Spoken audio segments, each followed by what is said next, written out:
Tom Quee and Sam Wiles present Down in the Hole, a Tom Waits podcast which explores and critiques, episode by episode, every album of the American artist. To find out more information about the show and the man himself, visit TomWaitsPodcast.wordpress.com. Hello, and welcome to Down in the Hole, the world's first Tom Waits podcast, where we're going to do our album by album, song by song review. And of course, you know I shall not be discussing this on my own. I'm of course joined by my good friend and fellow Waits aficionado, Tom Quee. Happy New Year, everyone. Yeah, it is the new year now, man. It's been Happy great. New Year. 2016. It's crazy. We've got a lot to get through in It's this just year, like it's haven't like the year, the century 2000 is already in its teenage years. It's crazy how quick it has grown with us. It is equally wild and unruly as well, I suppose. Exactly. And I'm really excited because today is Rain Dogs, which is probably most people's favourite Tom Waits album. If there was a general album you were to associate this man, I think most people who are fans of him have to inevitably explore his discography, and you know, it's just incredible if you've been going along with us or if you know from hindsight. There's so much good stuff on there. But if you were to tack your colours to an album, the same way people will go for Appetite for Guns N' Roses, or you know, Exile on Mainstream for for the Rolling Stones, or you know, for the Beatles, maybe Sgt. Pepper's. I mean, everyone has a kind of favourite Beatles album. They're so ubiquitous. It's got to be Rubber Soul. I'm sorry, Rubber Soul, whatever. You know, Revolver personally, or Abbey Road maybe. But I mean, we can get onto that later. But Rain Dogs is the mainstream choice, not only because of the big mainstream songs. And this album is not. I think we need to establish this from the start. It's not as weird as you think. It's definitely not as obscure or arcane as you think. I think Swordfish and Franks are the two more avant-garde. Yeah, certainly they stray further. This album positively relishes in mainstream affectations and does well. Has a few failures, has a few successes. It's a wild ride, but I think people think this album's a bit more experimental, possibly purely because of the sort of juxtaposition of songs. Like we have polkas and tangos against things like Hang Down Your Head. Yeah, you know what I mean. Yeah, totally. Before we get into that, let's just get our sort of general info out of the way as well. Obviously, anyone who wants to get in contact with us, you know, give us your opinions, your Tom Waits stories. We've had some great emails so far. I believe you've got one to read out momentarily, Tom. People can contact us through TomWaitsPodcast@gmail.com. You can also find us on our website where we do also post the YouTube versions of this show, but also our own articles, which we've started to put out now. Is it 5 we've got so far now? 5 or 6 now, yeah, because when we first started doing the blog, which is TomWaitsPodcast.wordpress.com, just search Tom Waits blog, Google. Yeah, you know. I know it's hard to put .wordpress.com after things, it's a bit annoying, so you'll find it down in the whole blog. But yeah, we started just hosting the podcast on there, because that's kind of how you run an RSS feed in a sense. But now me and Sam and a good friend of ours, Andy Jones, as well, who's going to be on the podcast for Orphans, I believe, so quite a while away, we've been writing our own articles about Tom Waits. I guess you'd call it kind of a BuzzFeed cross kind of thing, like, you know, lists about Tom Waits. So I wrote a list recently about the best Tom Waits instrumentals. Sam wrote one about the most what the fuck Tom Waits moments. it's just kind of a bit of fun, really. It's just kind of, I don't know, when you speak about Tom Waits so much, the opposite happens. You don't get bored of it. You want to kind of write more. It's weird because there's so much good stuff to grapple with, and so much stuff that just we won't touch upon in the podcast for whatever reason. Like, there's no way I'm going to, you know, talk about Just Another Sucker on the Vine in terms of its river song mentality in the pod, really. But in a blog, you can, you know. So we can revisit it if you really want to, man. I don't mind. So yeah, there's the blog, and then there's also the Twitter as well, yeah, which is the same again at TomWaitsPodcast. It's been blowing up recently. It's been doing really well. I've been getting texts off you saying you're getting more notifications than you can handle. I'm waking up to it's like Wiz Khalifa's Twitter. It's like there's thousands of, well, there's not thousands, but there's a lot of notifications, and I instigated my first bit of Twitter beef today as well. Oh wow! I felt very powerful, light-hearted beef. Are you insulting our fans already? No. Felicia Day. I'm not really sure who she is, but she's got quite a lot of Twitter followers. She seems quite popular. I think she's like a YouTube comedian or some comedian. She tweeted about, you know, she's one of these people who tweets jokes and they get retweets and whatever. She's kind of Twitter famous. And she tweeted about, I'm paraphrasing here, but she was on her lunch break and she thought her friend was barfing. So it's obviously kind of American affectation there. But it was actually Tom Waits on the speaker system. Oh. And I retweeted that, and I just put it on the Twitter. I just like, you know, our fans were, and I was looking through some of the replies, and some of her fans were like, you know, I love you, but you can't insult this guy. What's wrong with you? You know. So well, check out the Twitter. It's funny you should mention that, because just in one of those sort of YouTube, Google malaises where you're just trawling for hours. I just curiously typed in Tom Waits sucks, and there is a Twitter account called Tom Waits sucks. It's been inactive for over a year now. It only got 29 followers in its sort of 6-month run. Please, listeners, do not go and revive this Twitter account. It needs to stay dead. Okay. But like every single day was just I woke up, but then I realised Tom Waits exists, and now my day is ruined. Oh, I'm just like, bloody hell! It's just a singer. Existential, man. It's not like he's popular like Lady Gaga. You know what I mean? Penetrating the zeitgeist. He stays to himself. Leave him alone. He does, and people love him for that reason. And one of the people that love him and got in contact with us, TomWaitsPodcast@gmail.com was great Adam. Transition, Tom. Great. I mean, flawless, right? If you point it out, it's even more seamless. So, so. We have Adam from Chattanooga, Tennessee. Thank you so much for getting in contact, Adam. We love getting these emails. I know, right? Far from Oxford and where are you? You Wolverhampton or Aldridge? No, I mean, I'll just say Birmingham. Some obscure English place. Let's just leave it at that. The Midlands. The Midlands, exactly. Adam got in contact with us, and Adam, who says that he's originally from New Jersey, just outside Philadelphia. He just wanted to say how much he was enjoying the podcast as well, which is really kind of you, Adam. Thank you so much. But it's interesting. He builds upon in the email basically how he got in sort of touch with Waits, how we started listening to Waits, which is something we're really interested in, and would love more people to get in contact with us through the Twitter or just through the email as well, TomWaitsPodcast@gmail.com. Anyway, Adam says, a quick background to him, Tower Records, which, do you remember Tower Records, Sam? They were kind of I'm not big on my record companies. No, it's actually a store, like a HMV store. Oh, right. Yeah, they were kind of... I briefly remember them as a child. I remember my dad buying Brick by Ben Folds 5, the single from there, years and years ago. Was this local? It was actually, the Canals are in Birmingham. It was kind of there. Yeah, so it was sort of centralised. Yeah, kind of near the Sea Life Centre. But anyway, this is enough Birmingham chat. Okay, we're done for a waterfront record shop. No wonder it closed. You know what I mean? Gorgeous. So anyway, in Tower Records, I used to put a magazine, according to Adam, called Pulse. It included a section called Desert Island Discs, which were submitted by fans and sometimes musicians. I started noticing Rain Dogs pop up a lot of them, so I bought the CD and was a little shocked at first, but I grew to like it. Then for whatever reason, I got Heart of Saturday Night next, and I liked it immediately. Still though, I didn't listen much to either for years. Then about 10 years ago, I was looking through my collection for something I wasn't sick of, and I grabbed both of them for a car trip. That's when it stuck. I quickly got the whole official catalogue and never looked back, and I love them all, except for the Black Rider, which has maybe 4 songs I can appreciate. I will say that I'm looking forward to that episode of your show, though, to see if it spurs me to give it another try. So thank you so much for getting in contact, Adam. That's really weird. And Adam finishes his email with a question. He says, do they not throw rice at weddings? Which I believe is a throwback to our 3rd episode, Nighthawks at the Diner, where we reviewed Better Off Without a Wife, which is one of my all-time favourite Tom Waits songs. Yes. If you want to hear someone just gush unrelentingly, just listen to that. It's not embarrassing, but I just do go on about the song. But yeah, we talk about when Tom's like, she's been married so many times, she's got rice marks all over her face. Yeah. So I kind of took issue with that, but sparingly. But thank you so much for getting in You're contact. You're actually not Adam. supposed to throw rice, though, are you, anymore? Because pigeons eat rice. They cannot release gas from their body, and they explode and die. Well, I tell you where pigeons roost most often, Sam. A little-known American city named New York. New York. Who else was roosting there post Swordfish? Well, Tom needed a change, didn't he? He said, was it purely just for a change of heart, though? Was it just a change of scenery? Well, the thing is, if you remember, like he hasn't been driven there. No, he's not like fleeing.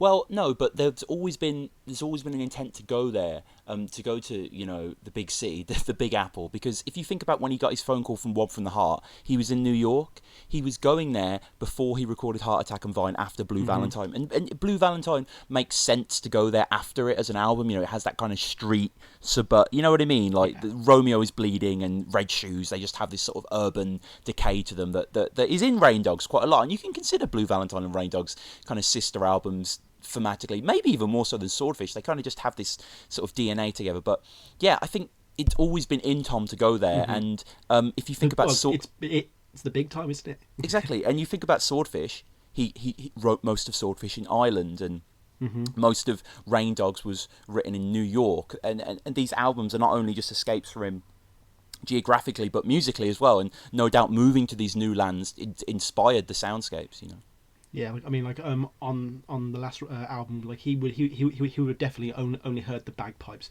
because he was in the UK. Yeah, that is interesting. Yeah, and I mean, even on that, you have "Town with No Cheer," isn't it? Which is a very like Australian song. There's just a lot of globe-trotting musically going on. It's interesting though because like there is quite a lot. Waits talks about New York quite a bit, but I'm guessing that's probably because a lot of publications are in New York and they're interested to see what his take on it is. Yeah.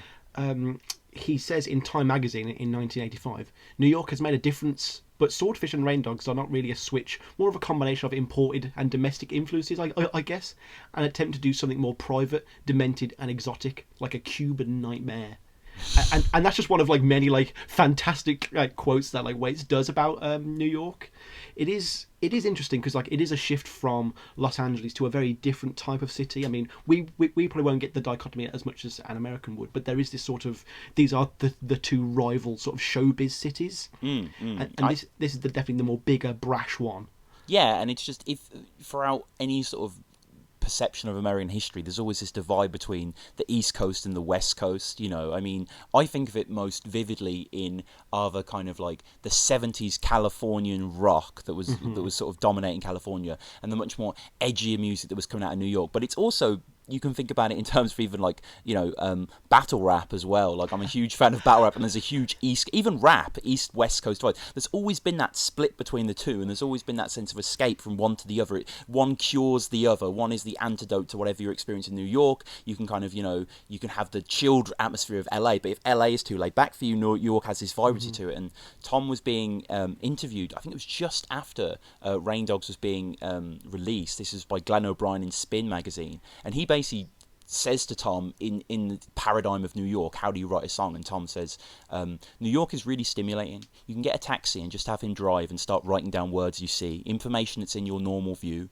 dry cleaners, custom tailors, alterations, electrical installations, Dunlop safety centres, lease, broker, sale. Just start making a list of words that you see, and then you just give yourself an assignment. You say, I'm going to write a song and I'm going to use all these words in that song. That's one way. Or you can get in character like in acting and let the character speak. The song Ninth and Hennepin came out like that, and I'll sort of quote what he says about Ninth and Hennepin when we get onto that track, but it's that sense of like, Waits has always been about the details really, and that comes from his kind of reading of pulpy crime novels, his immersion in Kerouac, his love of Dylan, this sense of the word, this sense of just building this poetic imagery in your head for all these things, and there's no better place to be than New York for that. I think New York anytime, but especially New York now, like if New York then, sorry, because New York now, I was in New York fairly recently, like 3 or 4 months ago. Incredible city, but it's a very sanitized city. Like, it's very, Times Square is this incredibly commercial kind of, you know, Piccadilly Circus turned to 10. Like, there's so many screens and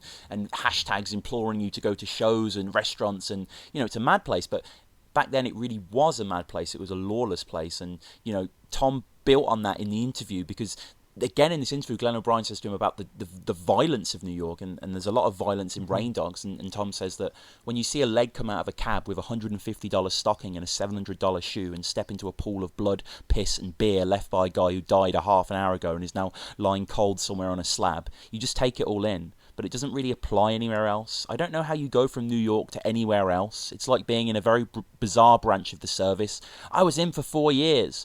I read that there's a barge that goes out into the Atlantic with all the limbs from all the hospitals, and it got into a storm and capsized, and all the limbs washed up on Jones Beach. People were swimming, and all of a sudden things got a little odd, a little dark. You've got to love it here, though. That is some real gun shit. I know. I had to just get that. I mean, obviously the quote is completely relevant to New York, but it's a fantastic quote from Tom's interview with Glenn O'Brien. But New York, man, it's kind of, it's not like Tom's just talking about the skyscrapers and, you know, Central Park, and there isn't.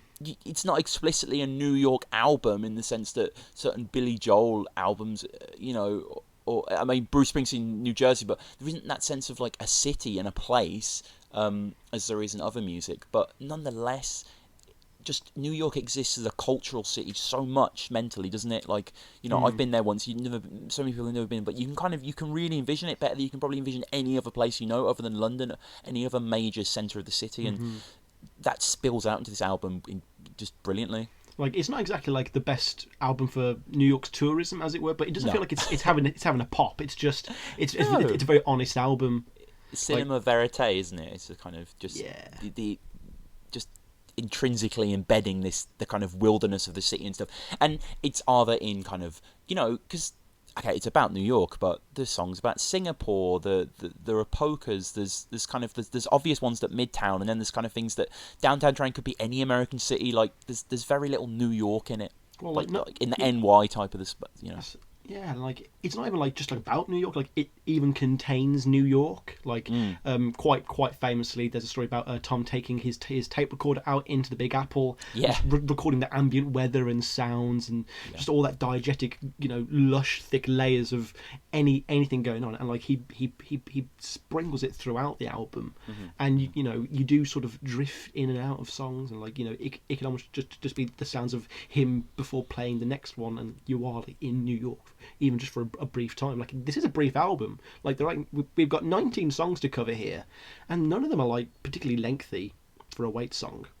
I mean, none are lengthy. The longest song at 4:37 is "Gun Street Girl," which I mean, even if you say to someone, "Oh, the longest song on this album is 4:37," regardless of genre, really, unless it's like real kind of punky pop, like most songs kind of sprawl to 4 or 5 minutes, especially if you're talking this kind of like this sort of slightly obscure experimentalism, which inevitably goes longer. Like this, like you say, it's a really tight album. Like a lot of the songs barely creep over the minute mark, let alone the 2-minute mark. A lot of them aren't even instrumental. Even Cemetery Polka, which is such a complex, beautifully tenored piece of work, that's only 1 minute 47. 47, wow. 1 minute 47. That's all it is. I thought it was at least about 2 minutes. That is so short. I know, it's ridiculous. And like Gun Street Girl, kind of, in my opinion, one of the weak spots in the album, just go on a bit, but it's kind of allowed to in that blues veneer. It kind of it encourages an extra verse or two to build out your story of the girl who wronged the guy who's singing the song. But it's a pretty boring track, to be honest. And I think very little of the songs outstay their welcome, but they're so packed. Like New York itself, really. Yes. There's so much in it. And there's so many different people in New York, and there's so many different songs in this. Like, there is a sort of a multiculturalism to this album, which reflects the city it's in wonderfully. I mean, like, I don't think you'd really get that in an LA environment. No. Like, he talks about the differences in Face magazine. He starts with like a great Waits-in reason for why he came to New York in the first place. I came for the shoes. It's one of the best times in American history for footwear. New York's unbelievable. It's thrilling what's going on in the shoe world, and I've been waiting for this for so long. First of all, Brilliant. The weather's serious. You need a warm coat, new shoes, and a place to live. In LA, you create your own seasons. You have other ways to mark time, relationships. People confront in New York City. I like that, but I'm also trying to get out. It's a really tough place on a family. So again, like, he seems to like really like enjoy this place, but he's also very aware that like it's not a friendly place either. No. Like, No. If you stop, people are going to bump into you. If you stray past, I don't know, what is it, 42nd is where it gets dangerous. I don't know. Yeah, some block. Yeah, it's true. And we've, in many ways, a lot of Tom's early albums are kind of California, Los Angeles albums. Like, well, not especially One from the Heart. Especially One from the Heart and Nighthawks, I'd say as well. Yeah. Just because it's constantly about places, isn't it? Mm-hmm. The copper penny and stuff like that. Like. And California's got lots of broken bicycles as well. So that's true. I think what's interesting to consider that before Tom takes on the task of doing an album about a city and the detritus of the city and the flotsam and jetsam, a year before he had contributed a song to a film that I really want to see. But through reading the blurb and researching it for the podcast, I kind of don't want to see because I know it's going to like break my heart. I know it's going to be really hard to watch. It sounds so fucking depressing, doesn't it? It sounds awful. The film's called StreetWise, and it's a pretty obscure little Tom Waits nugget. So commendations if you knew about it. I wasn't sure about it before. And Tom wrote a great song for this off Orphans, "Take Care of All of My Children," which I don't know about you, Sam. I'm a huge fan of that song. Cracking track. I'm not sure if it's the same version because he does sound older on the Orphans version. So okay. I would like to see the film just to check. But again, you can tell it's made now looking back because Tom is in the middle of his Salvation Army phase. Yes. And Take Care of All My Children definitely has a lot of that. it's got some great drums as well. Yeah, it's beautiful. It's got some great crash of horns as well. I love this song. Put all of my possession. Yeah, it's very yearny Tommy. Yeah, it's very kind of a one-off. It's delicately, perfectly weighted, and like the song always got me quite emotionally. For some reason, his voice and the music and sense of fragility and the fact that it's about kids and taking care of young ones, like it always hit me. But learning what the song was written for, the film, has changed my appreciation of the song forever, for the better. But it's given it this more jagged reality, because basically the song is for a film called Streetwise. I'll just give you the quick blurb. It's a documentary film about the desperate lives of 9 homeless teenagers in Seattle, and it came out in 1984. And basically, here's what it says. It says, this unflinching look at teens living on the streets of Seattle was one of the first documentaries to deal with the ever-growing plight of homelessness amongst young people. It began as a magazine article by a photojournalist and a writer and her husband, and they went to Seattle to film the daily lives of throwaways and runaways. The film is shot cinema verite style with no narration to guide the viewer. Bell and Mark, the creators, found a large group of subjects willing to talk about their lives of panhandling, prostitution, petty crime and drugs. They're proud of their ability to survive, but the strong undercurrent of wistfulness about their observations. There are glimpses into the family lives that drove these kids to the streets: an alcoholic mother, another woman who's mystified that her daughter won't come home now that the girl's stepfather has promised not to force sex on her, and a convict bullying his son during a jailhouse visit. So yeah, it's a pretty a horrific film, and Tom contributes to take care of all of my children to it. It doesn't sound like a family watch, does it? It doesn't, no. And the cover's quite good. If you go on Wikipedia, it shows you the kind of DVD cover, and it just kind of shows these really kind of clearly disturbed youths kind of staring out on this colour kind of palette. And so yeah, I mean, I believe there's a Kickstarter for the sequel. Is there? That's underway. Yeah, I'd love Tom to come back and contribute another song. I mean, we're all clamouring for him to record something new, for Christ's sake, aren't we? We are. I think we'll come back to Streetwise maybe later on for another Real Gone segment if we ever. Obviously, Tom doesn't star in it, but it might just be an interesting watch.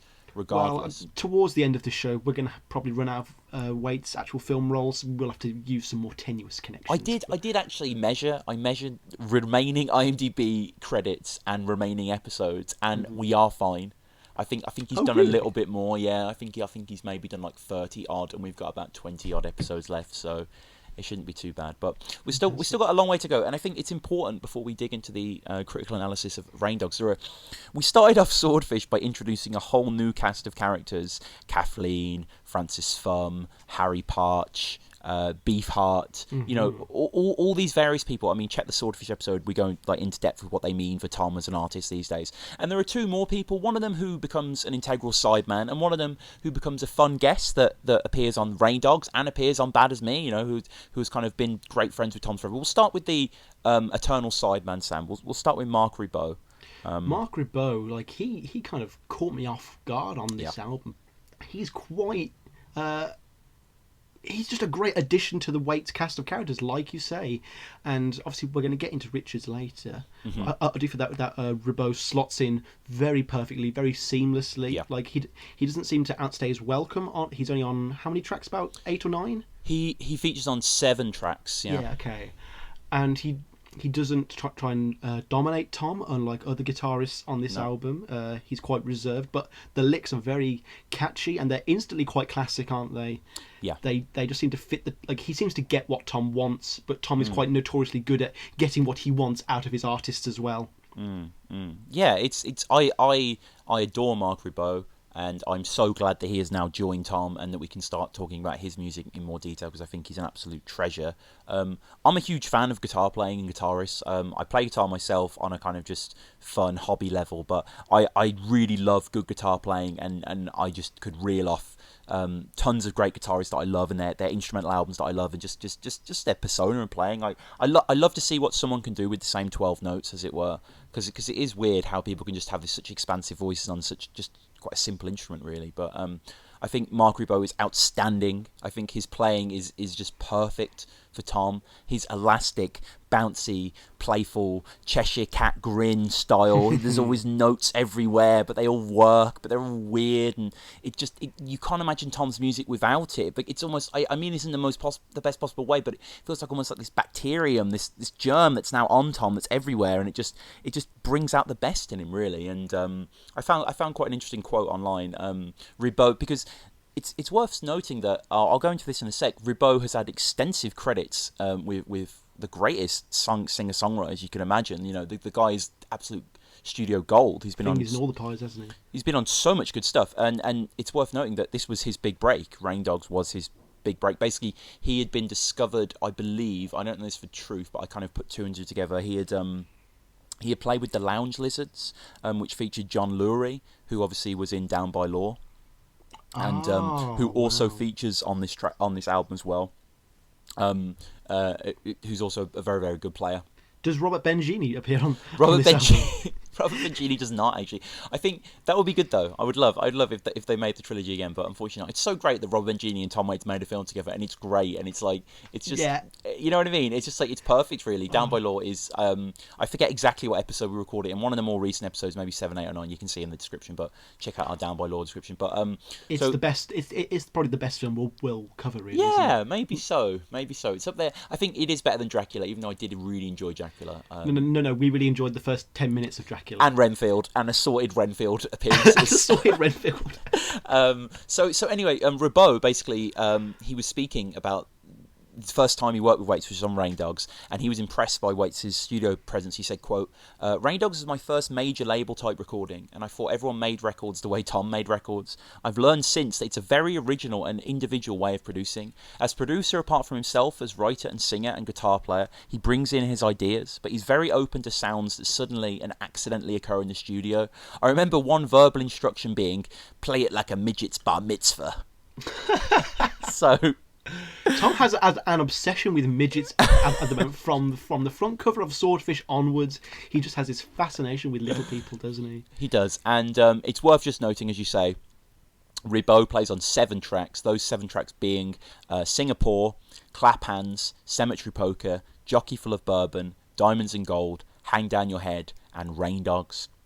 It's worth noting that obviously there is more guitar on this album that doesn't feature Ribot. It all feels kind of less like Ribot, so it's kind of quite easy to notice yourself. But maybe 2 that might catch you out. He doesn't play on Downtown Train at all, which maybe speaks for its mainstream sensibilities. If he was on top of it, it wouldn't have those quite as predictable but enjoyable you know, those little kind of guitar licks that are kind of built in there. He also doesn't play on Big Black Mariah. That is Tom Waits with Keith Richards. But just a quick bit of Mark Ribot as well. He was born in Newark, New Jersey in 1954. He played in various garage bands while studying with his mentor, Haitian classical guitarist and composer Franz Cassius. Rain Dogs, as I said, was effectively his big break into the mainstream. Since then, he's guested on tons of stuff. He's been on Robert Plant and Alison Krauss's Grammy Award-winning Best Album of the Year. Grammy says so. I think it's quite boring. Raising Sand. He plays on the Tom Waits cover Trampled Rose. He plays dobro on that. Cover's actually really good. Marimbas as well. He's also played with Elton John, Elvis Costello, Jeff Bridges. He's recorded over 20 albums under his own name over a 35-year career. I have to say that there's one album that I haven't listened to much of his stuff. I'm currently digging into it. There's one album that I found called Los Cubanos Positizos, and that means the prosthetic Cubans. And it's his trio doing Cuban music live, and it's absolutely fantastic. If you love the sort of guitar playing that Mark Ribot does on this, it's him in the lead context. It's him guiding the band, setting up the verse, chorus, and shapes, and just being deliciously good, really. And also, if that's not enough, he's also played on many film scores as well, including Walk the Line, The Departed, and Where the Wild Things Are. Oh, wow, Where the Wild Things Are. Honestly, Where the Wild Things Are by Karen O is one of my all-time favourite soundtracks. I adore it. I'm going to have to go back to that. Yeah, I didn't know Mark Ribot featured on it. That's so cool. It's even if you don't like the... Spike Jones, wasn't it? The Spike Jones movie, which I actually quite dug. Actually, I thought it was quite refreshingly weird. But seriously... tremendous. Hideaway and Lonely Shoes, Other Shoes, Food's Still Hot as well. Those are the 3 tracks to check out. They're brilliant. So yeah, that's Ribot, and Ribot will feature from Rain Dogs onward till now. Really, he plays banjo on Telephone Call from Istanbul. He plays on Hi Ho, which goes on to be featured on Orphans. He provides the greatest Tom Waits guitar solo ever, which is on Cold Water. Mule Variations, which is the all-time best Tom Waits guitar solo. He plays lead guitar in House Where Nobody Lives. He's also on Real Gone, etc. He's an incredible man, Sam, and I'm so happy he's on this album. He really is. He's a breath of fresh air, especially since we've lost so many great players along the way. Not blaming Kathleen or anything. Yeah. But there's also another big player on this album. A huge player. Paul Bodie, as in the same Paul Bodie from the extended title of Jitterbug Boy, he's featured in that, basically recalls Tom being a huge closeted Rolling Stones fan. Yes. And closeted. I love that. And I can't believe Waits were like such a mainstream band, but they did have that sort of hard rock edge, especially earlier on in the career. Like sort of this time onwards, they'd kind of fade a little, and now they've sort of come back as a major studio player. Like they play Glasgow and stuff. Tom loved the Stones, and basically he was in the studio, and his people were asking him, oh Tom, like who'd you like on this album? What kind of sound would you like? And he says, Keith Richards. And his team was like, okay, cool, let's call him now. And Tom, in a kind of like a moment that sort of belies his gruff media exterior and highlights his real innate shyness, responds like, oh Jesus, please no, don't do that. I was just kidding around. And like it's obviously like he was so flattered when Richards just sent him a note that said, let's get the dance started. Like I love that, and it's you can't write this stuff. In a 1992 interview on some talk show, I literally couldn't find the source, but he says on Richards, you always finish something. It might be the bottle and not always the song. Which is, if I was Kathleen around this time, this is like, warning bells. Is this going to be a bad influence on Tom? But this isn't. They're not working in a band together. They're not touring. I mean, I think Richards will appear with Tom a couple of times on stage. Okay, yeah. But it's not like he's going to be hanging around and luring him back to his alcoholic days. And it is interesting just to see Tom collaborate, because obviously he looks up to Richards. Like, this isn't him like guiding the new Ribot and crafting this sound. Like, he's basically saying, Keith, I've got some songs on a recorded demo tape. I want you to just play over it, really. And it's great to see them working in a different collaborative process than he was with his wife. And I'm not a complete fan of Richards' guitar playing on this album. I think Tom bows down to Richards a bit too much. Yes. Richards' style kind of dominates a lot of the song. He plays guitar quite loudly, and whereas Ribot has got this great sort of disharmony that Tom seems to utilize so well, Richards is a bit more about this kind of more of a dissonance. Yeah. And I sometimes I just want to be able to hear Tom sing. Yeah. Yeah, I think maybe we should get onto the songs when we talk about the songs. But I do agree. I agree with everything you're saying. Yeah, I think that it's a little disappointing. Like, on one hand, I'm not like a huge Rolling Stones fan or anything. I do like Keith Richards as a person and as a guitar player, though. He's a great guy. Yeah, I think he's a great guy. But more than I like the Rolling Stones, I like Keith Richards. Okay. I think the Rolling Stones are weirdly overrated. I find them quite boring. Like, always have. I found them quite plodding and sort of just not very exploratory. Well, they will always be the band whose first number one was a Beatles cover. So if you look at it, what was it? I Want to Be Your Man. Really? Famously, they said they're not. They were going to give him a song, but they weren't going to give him one of their good ones, so they gave him a Ringo Starr track. Oh, really? They covered it? Oh, that's brilliant. I didn't know that. It's really bad as well. Yeah, I imagine. I don't think I've even heard that song, so there we go.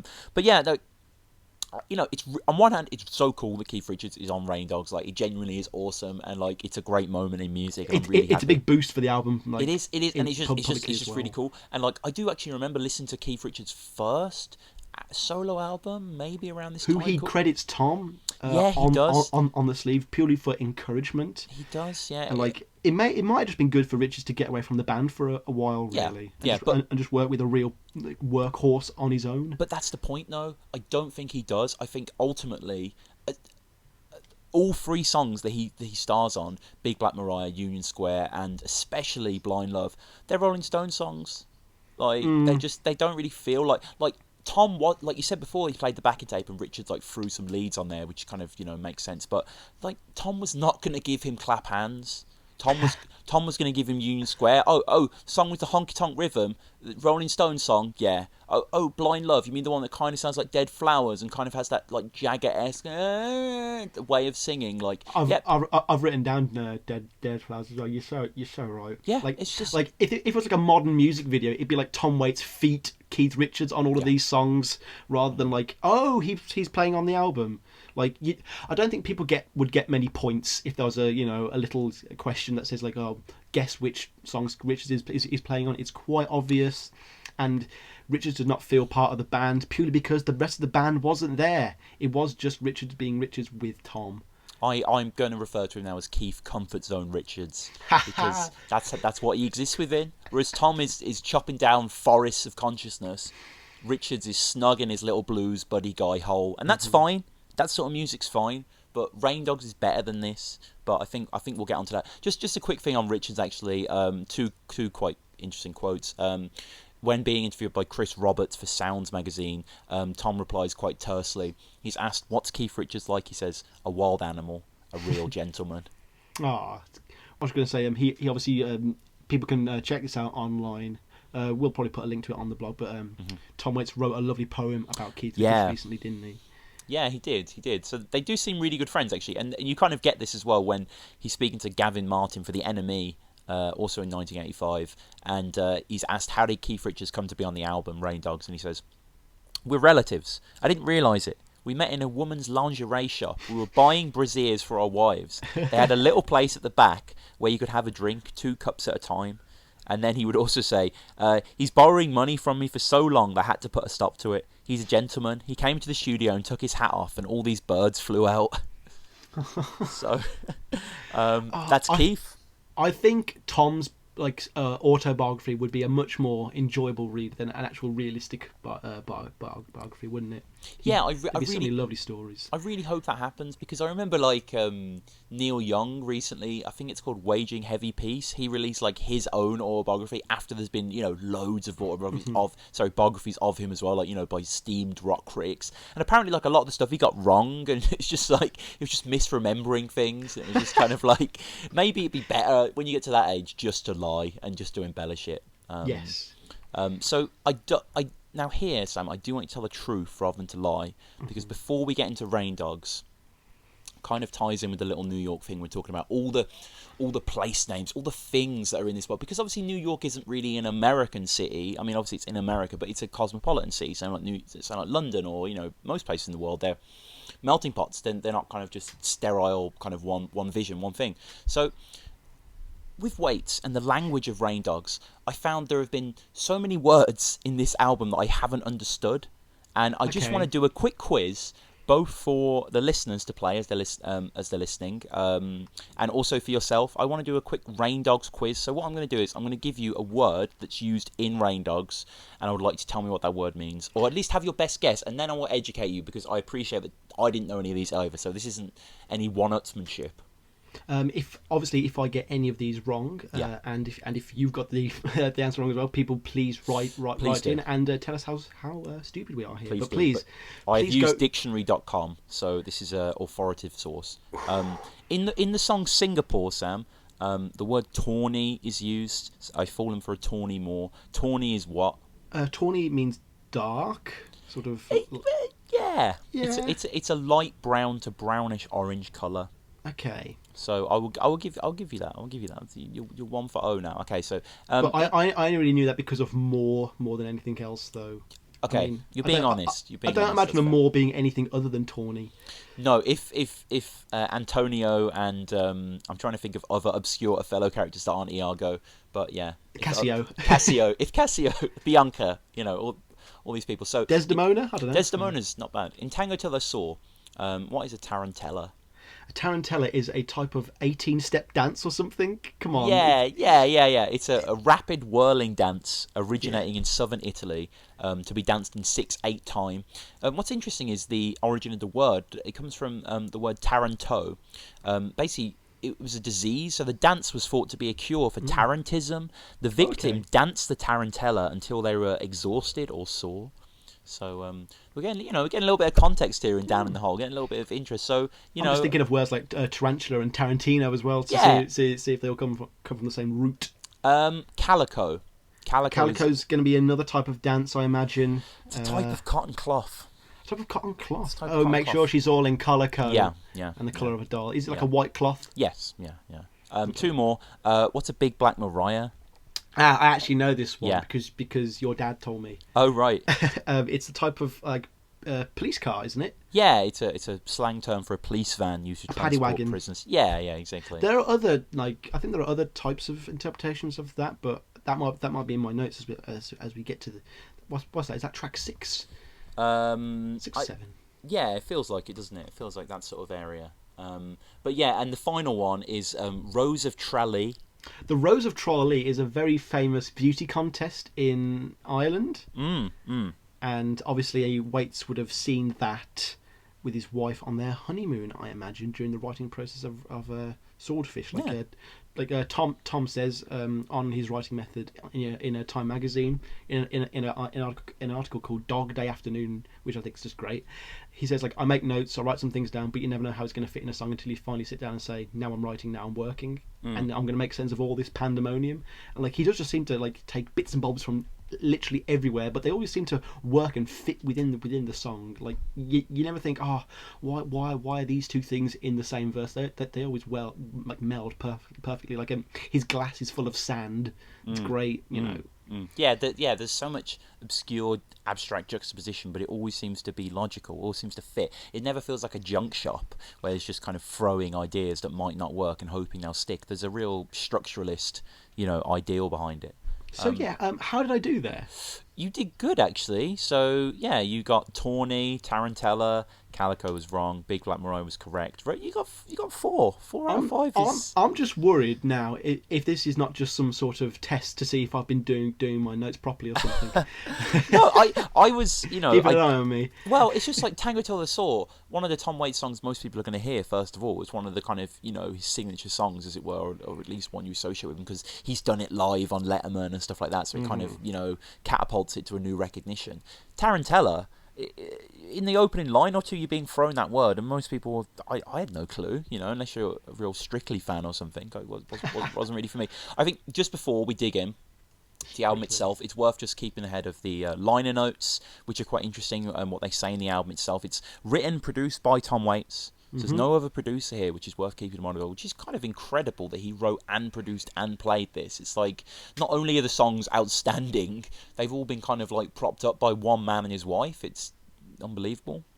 And his rain dog. And it says, all songs were written except for Hang Down Your Head, which was written by Kathleen and Tom. We can assume most of them were written by Kathleen and Tom, but obviously Kathleen wrote the melody for that, which we'll get onto.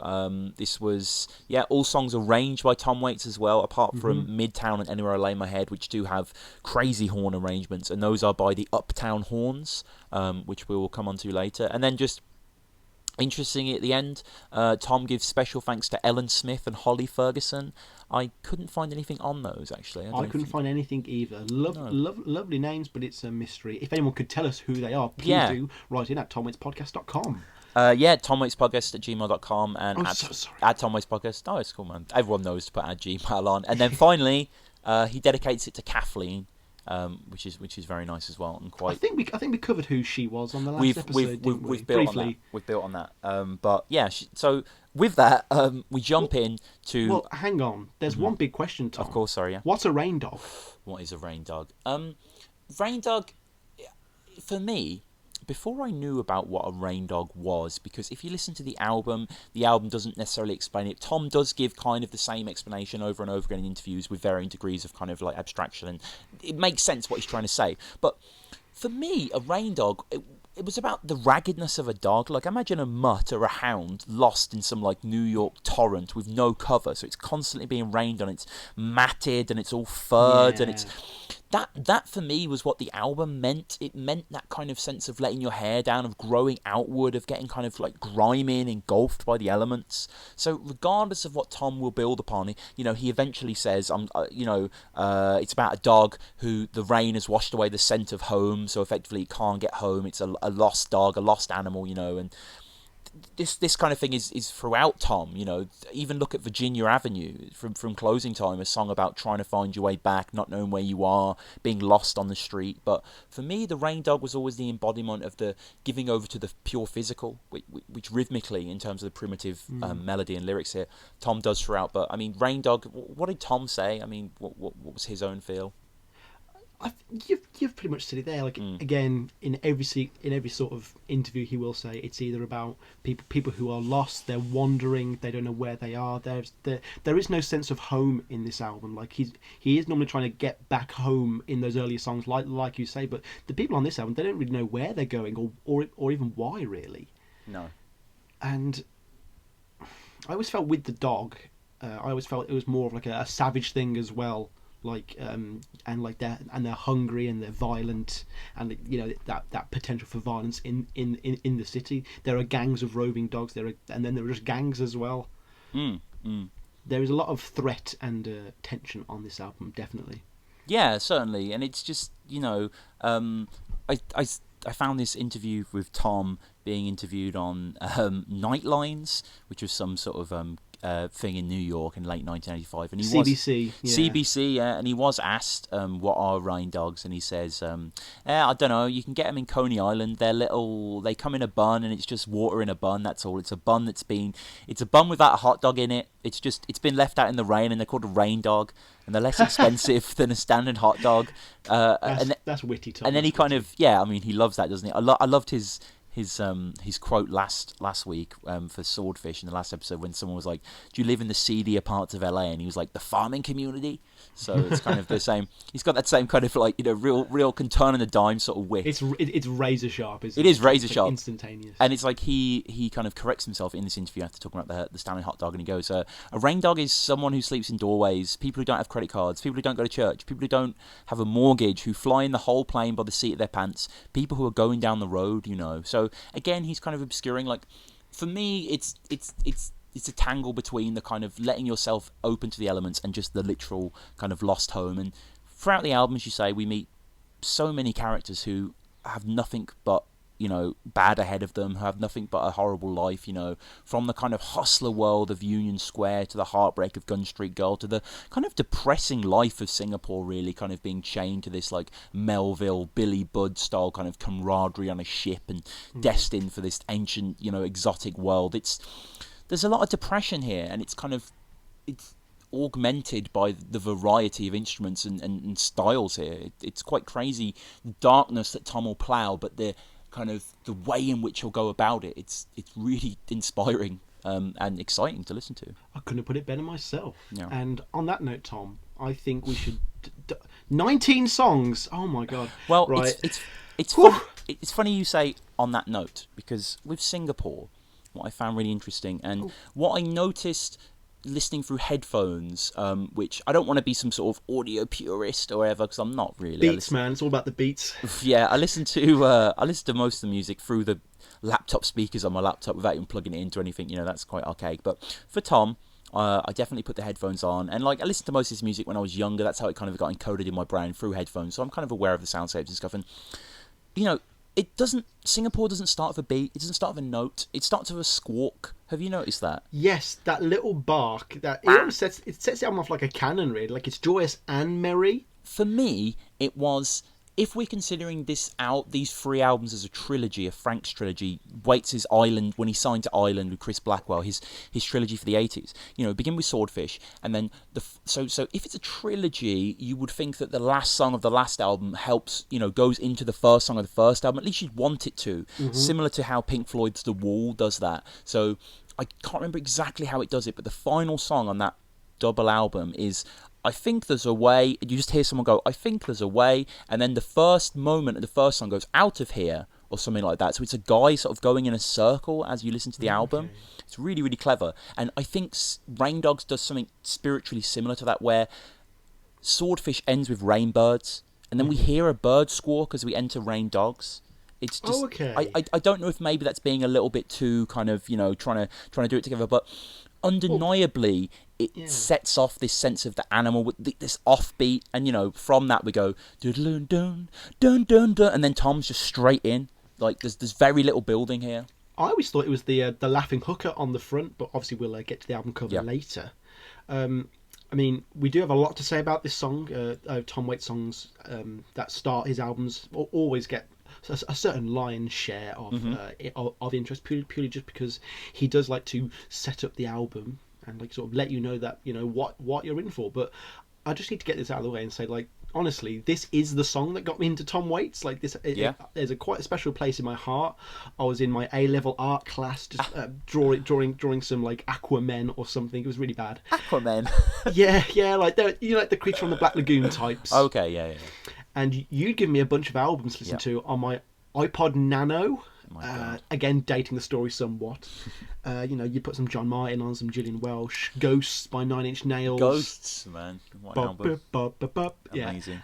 And I was working my way through them. Some I liked, some not so much. And then I come across this album called Rain Dogs, and it's got that sort of London Calling type cover. I was like, okay, what's this? And I kid you not, it was raining outside at the time, so I was like, let's give this a go. And from the moment I pressed play, like you say, that little bark and then that instant percussion, like it just sweeps you into this uncharted territory. And like, I really was hooked, and like I couldn't wait to go through the rest of the album. I must say, my workload that period actually went down significantly. It was just exciting how like different and atypical the whole thing is. And like I say, every episode Tom's always very careful by choosing his opening tracks and the effects of said songs. And in the case of Singapore, unlike Underground, which is kind of like an invitation into a dangerous world, Singapore declares that you're already aboard the ship. It's far too late for that. And like to my Waitsian virginal ears, like I did exactly that. And like the progressive beat and its whole like sort of pumpy pom nature like puts you on this sort of warped train boat ride, or like any ride really. And it's the perfect execution of a song being both fun in concept and musical capability. Really, this song is it's fantastic. Like what. I want to hear what you think, man. I want to hear what you think. Yeah, I think this is an absolutely incredible tune. I think that lyrically, we've seen the breakdown, really. And I mean this word in a positive way, but disintegration of all we've known of Tom Waits. Like, it's gone from long narrative tracks or kind of like moody, melodic, romantic, moonlit pieces to fragments of images. And the reason Singapore succeeds so much is partially because of the title, because we're given a place to kind of centre our mental on. So therefore all the images that are thrown at us kind of compound to this idea. And I agree with what you say of being swept up. Like the first lyric is, we sail tonight, and it's kind of like, oh shit, okay, we're on this for Singapore, what, like, you know what I mean, like okay, we're not going to like Boston, like we're going. And then you instantly have the Lewis Carroll imagery, which is, I mean, I think it's our first reference of Lewis Carroll. It's such a cliche, but I was thinking about this recently, and I mean, please, listeners, get in contact with us if you can. I can't think of any writer in history, I mean, of literature and fiction, maybe other than Shakespeare, other than Lewis Carroll, that has had such an impact on popular culture. Even now, like, so many of his characters and his ideas and the legacy of him is so entwined with our own culture. Like, they're embedded within the other. It's crazy how much of an influence as Alice books have had, and it's really cool to see Maddest Hatters coming in here. So we have and just to have kind of the Victorian puritanical fairy tale contrasted with Singapore and being on a ship is really cool. But for me, what hits me is the just abstract nature, the poetic nature of the images that really, really resonate in your head. The danced along a coloured wind. The whole town is made of iron ore. Dangled from a rope of sand. Like, it's just, iron ore. They just and then you have the plosive imperative at the end of, so, you must say goodbye to me.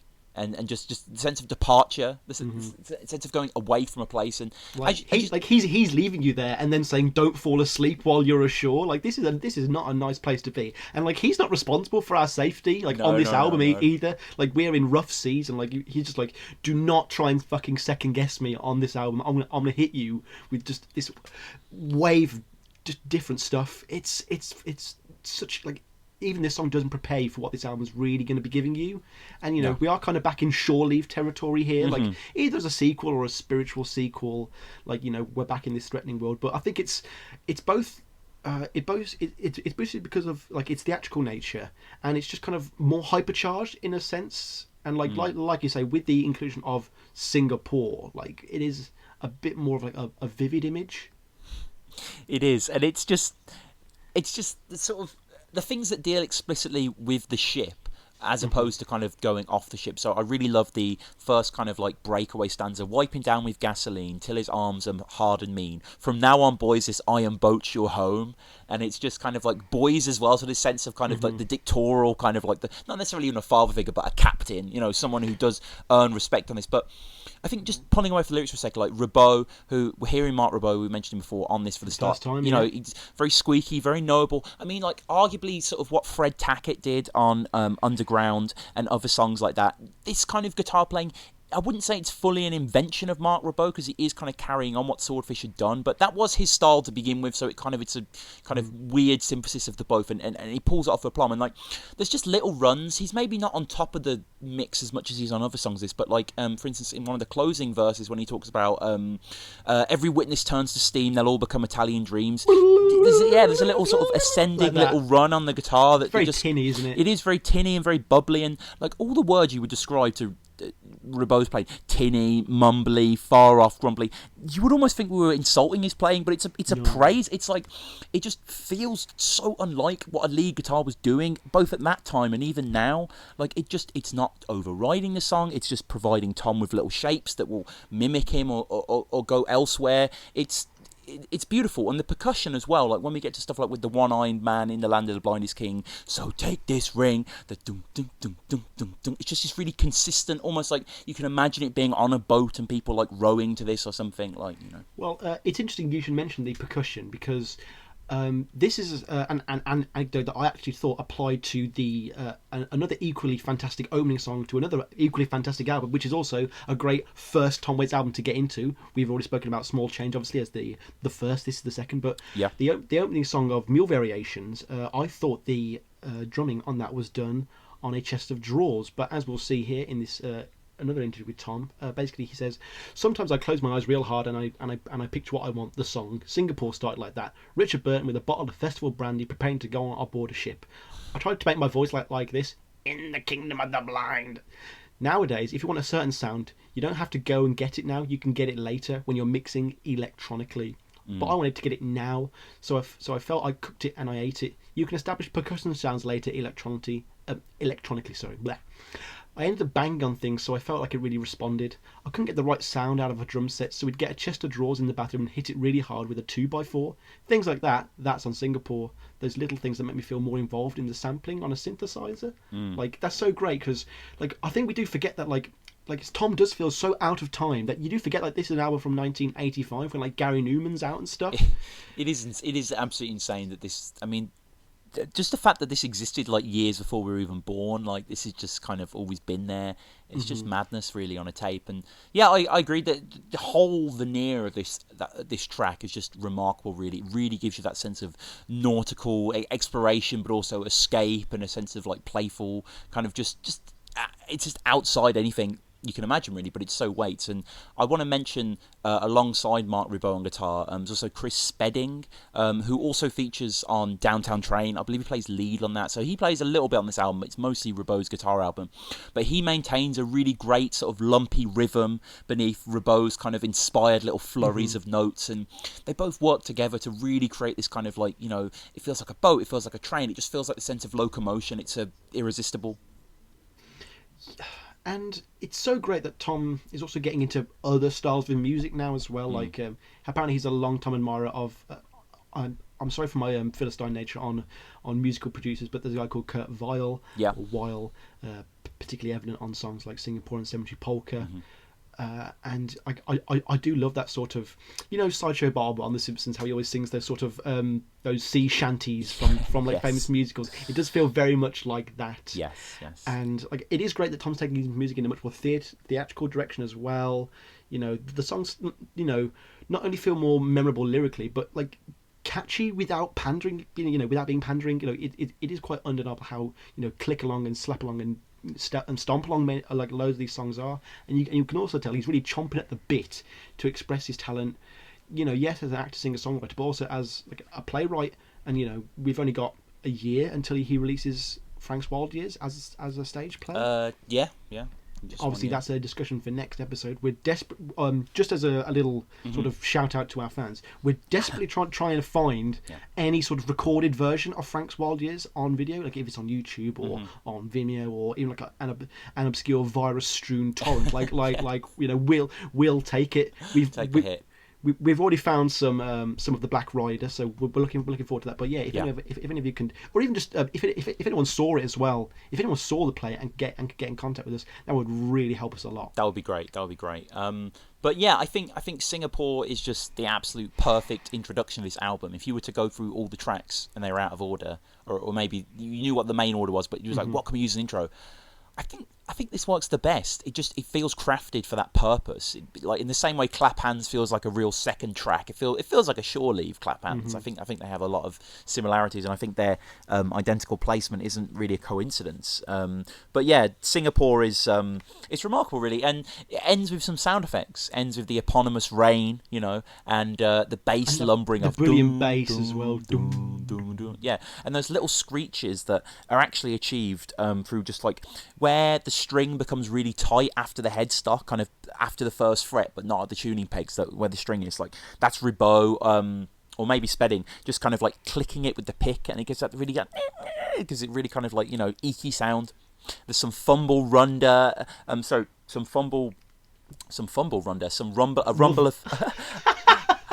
rumble of rumble of thunder, which collects the song up into a little package, and sort of sends it off. Because Singapore's not even with us for like 3 minutes. It's 2 minutes 45. It is a ride, it's like crazy. And like most roller coaster rides, they're just not long enough, really. No, but I think as just to kind of swoop you up off your feet, slap you in the face. Okay, this is sort of the thing you're going to get to.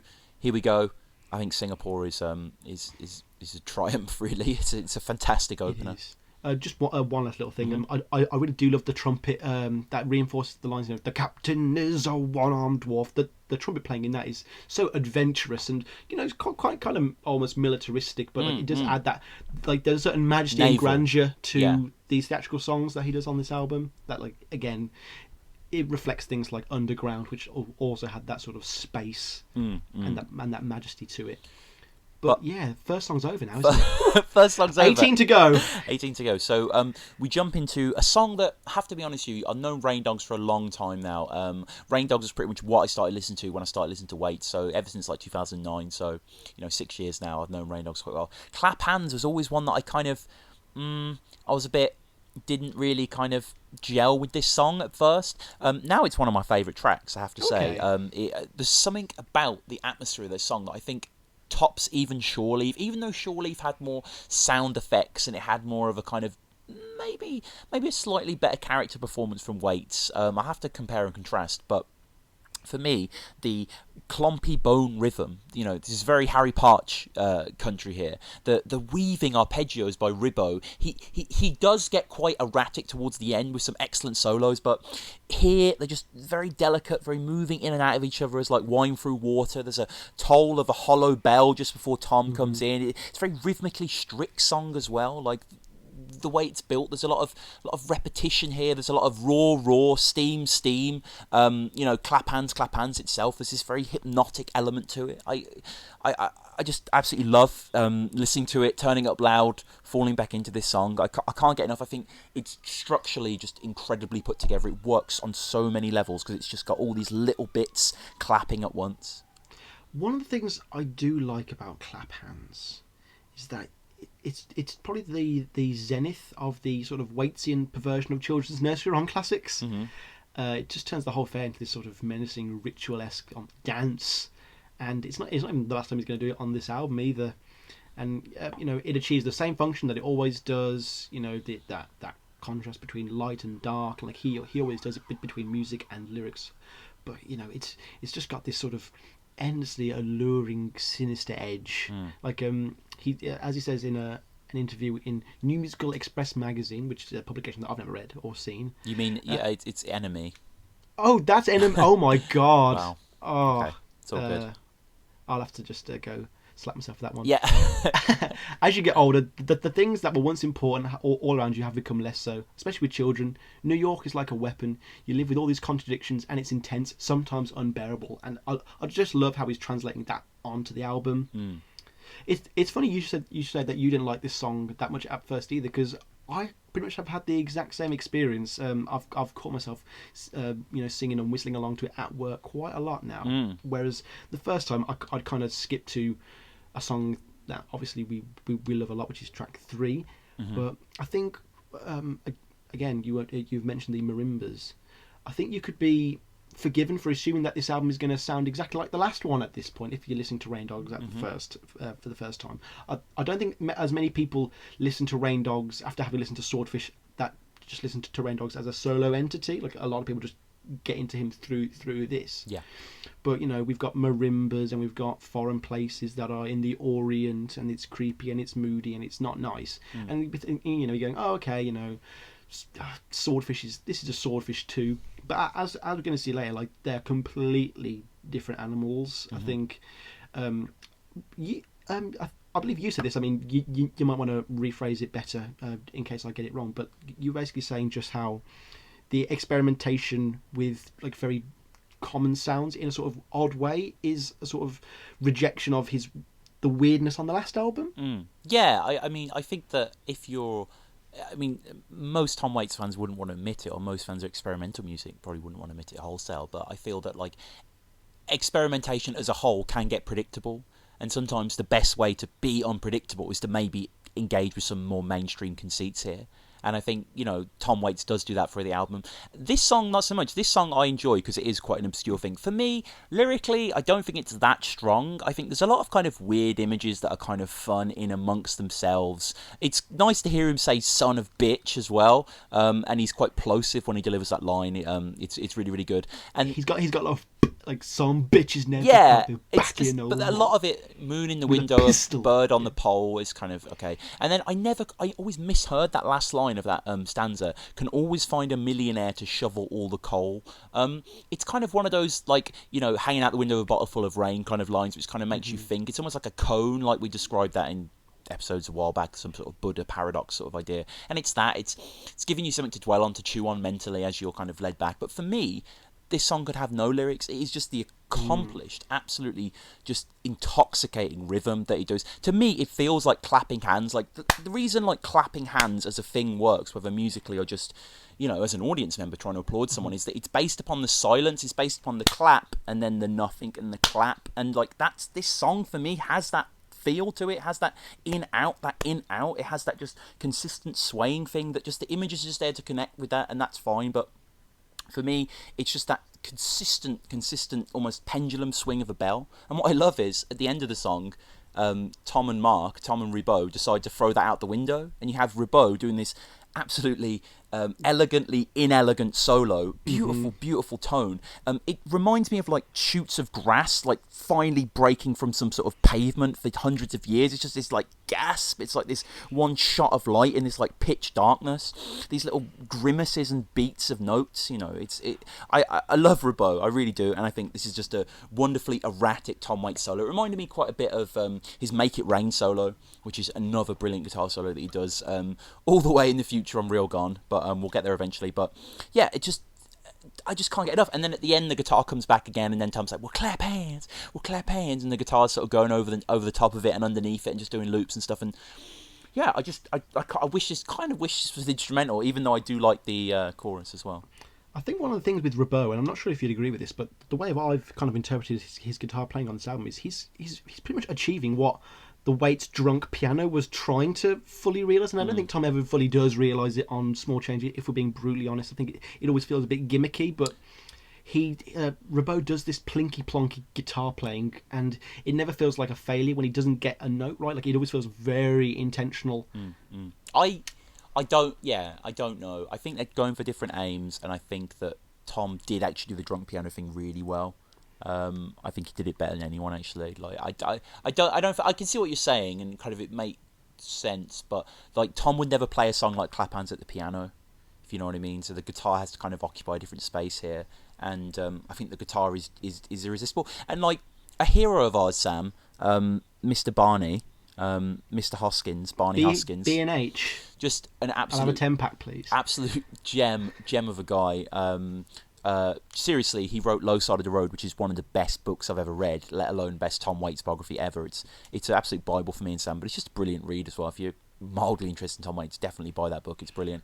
But unfortunately, Barney doesn't seem to really dig the later Tom Waits years, i.e. kind of post One from the Heart stuff, and he kind of just seems to find some worth in some of it, and definitely doesn't dismiss it all. He likes a lot of it, but he called Claphands tuneless, Sam. I mean, is that fair? Tuneless? Tuneless, yeah. It's got a very distinctive tune. Like, I would say so. I can, you can hum along. It's not, but it's do do do do do do do. Like I think one of the definite sort of standout parts of this album is you can mention any of these 19 tracks and hum someone the tune, and they will know what it is immediately. It's not hard. True. Like every song is so distinctive, and even the fact that they all sound so different. Even Midtown, you can just na. Oh yeah, Midtown. Yeah. Na. It's just like it's there. It's definitely there. Even like a minute instrumental is there, and you can't say that for many albums. Yeah, it's completely true. I think Tom. I can't remember the quote now. I mean, we say so many Tom Waits quotes on here. It's hard to remember. And I think we mentioned it. I may have just read this, but he said something about he didn't consider himself the best songwriter or piano player, but he knew melody. And like he was very good at creating songs and catchy tune stuff like that. And that's very true. And I think to call this tuneless, especially compared to some of his genuinely tuneless stuff, is kind of a little bit misguided, really, because this is quite a light kind of route down the darkness. We haven't gone into kind of clang boom steam kind of arena yet. And I think this is a very melodic tune. I think most of Rain Dogs, as you were saying in the intro, most of this album isn't as weird as you think, and this is quite weird, but it's just got a groove. And Tom's always been so successful at building out consistent, genuine, interesting to listen to, fun grooves. And Claphands is just another. I mean, it's as good as Red Shoes. You know what I mean? Yeah.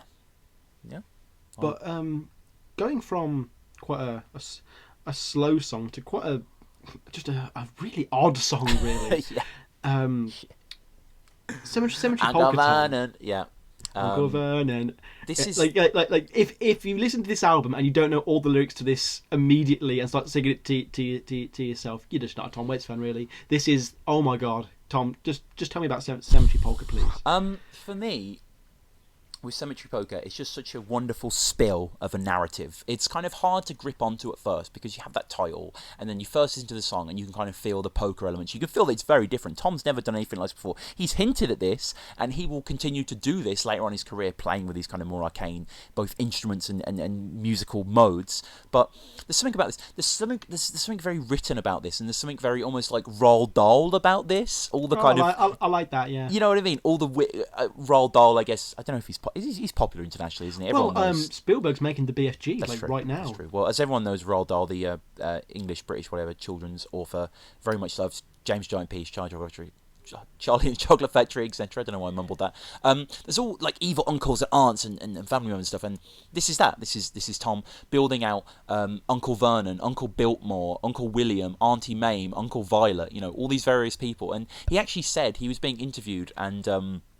Someone said to him about Rain Dogs, a lot of the songs on Rain Dogs seem to be about death, and he said, quote, Cemetery Polka is a family album. A lot of my relatives are farmers. They're eccentric. Aren't everyone's relatives? Maybe it was stupid to put them on the album, because now I get irate calls saying, Tom, how can you talk about your Auntie Mame like that, and your Uncle Biltmore like that? But Mom, I say, they did make $1 million during World War II, and you'll never see any of it. It's time someone exposed them. And that's great. And Mr. Weiss as well is the other one that I missed out there. But it's just fantastic. And like sonically as well, like you can really sing this melody da da da da da da da da da da da da da da da, and like someone can catch on with you, and it does go up da da da da. It gets quite erratic sometimes, especially when he's talking about Auntie Mame living in the doorway of an old hotel. But the mimicking of the melody that we're just singing with the weird instrument that Tom has, it almost feels like it's in Tom's mouth, doesn't it? The organ that he's playing, it feels there's something quite tactile about it. The sound of it's just in this weird wave register that I can't quite put my finger on. It's definitely above what we've heard before. It's definitely getting in your head a bit more, and just the sense of intrigue with all these stories that he's telling you, all the people who are tightwads who stole money during wars and flew as pilots in France, and someone has a wooden leg, and I really love this track. When I first listened to it again as a youngster, maybe it kind of pushed past me a little bit, but now I treasure this. I think this this is a highlight of Rain Dogs? This song, like we've said before, how Waits has this ability to take things that are specifically from his life but make you feel like it's from your life. Like I don't know if you've had a nice family upbringing, but to anyone who's had quite a tumultuous family relationship, like it's so easily empathetic in this song. Like all these characters have these great quirks that each of them is unique and very, very believable in this sort of fictional way, and it's that perfect snapshot characterization where he can just convey said character in this unbelievably dynamic way. All these people, like, it represents the album again in two ways. It firstly, it features that whole Tom wanting to use instruments that no one likes, like he actually I want to use instruments that no one likes anymore, and we've got a harmonium with an accordion that play these both almost anti-music tunes, really. It's William Schimmel playing the accordion, who's also on Time and Rain Dogs. So really incredible backing band here. Mm-hmm. And it also encompasses that sort of like really just the nastiness of like the whole album. You do not want to be with any of these people. No. They sound like horrible people. They're all psychopaths and alcoholics, and like, you know, it just feel like that, like one of those dreaded family reunions where you've got to go meet people that you just really hate. Mm-hmm. Like I love on the Rain Dogs Island promo tape. Waits just said Cemetery Polka. Someone once said that the living are all just dead, out on holidays, and this is as if all your dead relatives came back from the grave and you all owed them money. Like I just love that. Like it's very, again, well, it's more movie like, really, like just that sort of the way he captures that bitchiness between families, and how, like, obviously a young Waits, like any child really, just picks up things that their parents are talking about, and like obviously these things have stuck with him throughout life. You know, he's heard, you know, get it. We must find out where the money is. Get it now before he loses his mind. Mm-hmm. Like that's like a plot to a murder mystery. That is. Yeah, I agree. I love that line. Yeah. I don't know. Did you take this serious then? I just took this as kind of a invention. I think the names are probably all real members of his family, and it might be a double bluff. Yeah, like you might not assume that he actually is talking about his family, and it might be actually quite therapeutic. I think we should also mention something that you've sent me as part of the research for my next article. Yes, that has had to be delayed because we're obviously going to be pushing Andy, our new in-house writer, for the next article. But I am working on top Tom Waits live performances that aren't on big time. And in 1985, on a show called On the Tube, was it a German show?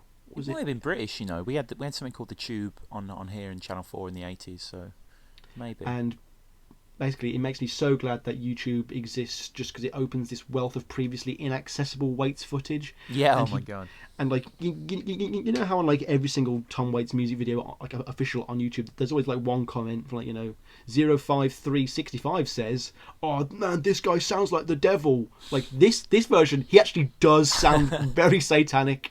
Like it's very comedic and almost light-hearted in that sort of, again, the juxtaposition with the lyrics way. But in this live version, Tom matches the sort of the ugliness of the lyrics with just this demonic live band. Like he's got like percussion, he's got drums, he's got like this very heavy electric bass that just drives it forward, and the harmonium just like starts with this lovely little do do do do, like lovely, like, and like the audience is like, oh, you know, who's this guy, and then he just screams, "Uncle Vernon," and it's like a Tyrannosaurus is chasing you. It's very knife chasey.